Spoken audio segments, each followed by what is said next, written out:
कानून में इसके लिए कोई सजा भी नहीं। और हमने तो आपको पूरी अनुमति दी थी, लेकिन आप ये साबित नहीं कर पाए कि तेनालीराम ही चोर है। इसलिए हम इस नतीजे पर पहुंचे हैं कि तेनालीराम निर्दोष है। आज की सजा यही बर्खास्त होती है। आप सभी जा सकते हैं।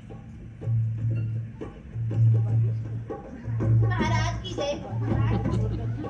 रामा, आप रुकिए। हमें पता चल गया था। हाँ महाराज, कल रात मैंने ही बैंगन चोरी की थी। मुझे क्षमा कर दीजिए, मेरे घर पे 2 छोटे बच्चे हैं। बेबी नहीं, आपने अपनी बुद्धि से फिर से बात घुमा दी। आपकी इसी खूबी की वजह से आप हमारे सबसे प्रिय दिग्गजों में से एक हैं। लेकिन ये मत सोचना हम आपको ऐसे ही जाने देंगे। जी महाराज, अब जो भी सजा देंगे मुझे मंजूर है। पर आपको कैसे पता चला कि कल रात बैंगन मैंने चोरी किए थे? तो क्या है कि जब मैं आज सुबह टहल रहा था तब महाराज, क्या मैं आपसे प्रश्न पूछ सकती हूँ? क्या आप उस प्रश्न का उत्तर दोगे? जरूर। तुम्हारा ऐसा कौन सा प्रश्न है जिसका उत्तर मैं दे सकता हूँ?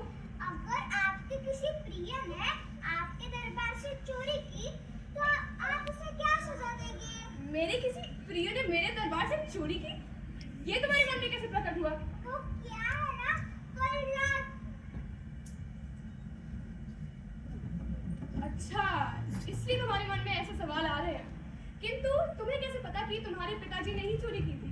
कल रात माँ भास्कर भैया को समझा रही थी कि उन्होंने बैंगन माँ की खुशी के लिए लाया है और ये बात किसी को भी बाहर नहीं बतानी। तो फिर तुमने मुझे क्यों बताई? वो क्या है ना, मैं या भास्कर भैया कोई गलती करते हैं तो पिताजी हमें मुर्गा बना देते हैं। तो मैं भी चाहती हूँ कि आप पिताजी को मुर्गा बनाइए। अच्छा, तो ये बात है। फिर मैं जरूर तुम्हारे पिताजी को मुर्गा बनाऊंगा। ये मेरा वादा है। तो आज सुबह ये सब हुआ था। तो क्या आप तैयार हैं मुर्गा बनने के लिए? जी महाराज, तैयार हूँ। तो बनिए।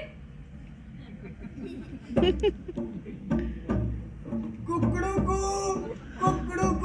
और ये बोलिए, मैं आज के बाद कभी फिर से चोरी नहीं करूंगा। मैं आज के बाद कभी फिर से चोरी नहीं करूंगा। कुकड़ू को। और ये भी बोलिए, यदि पत्नी बैंगन मांगे तो मैं महाराज से अनुमति लूंगा।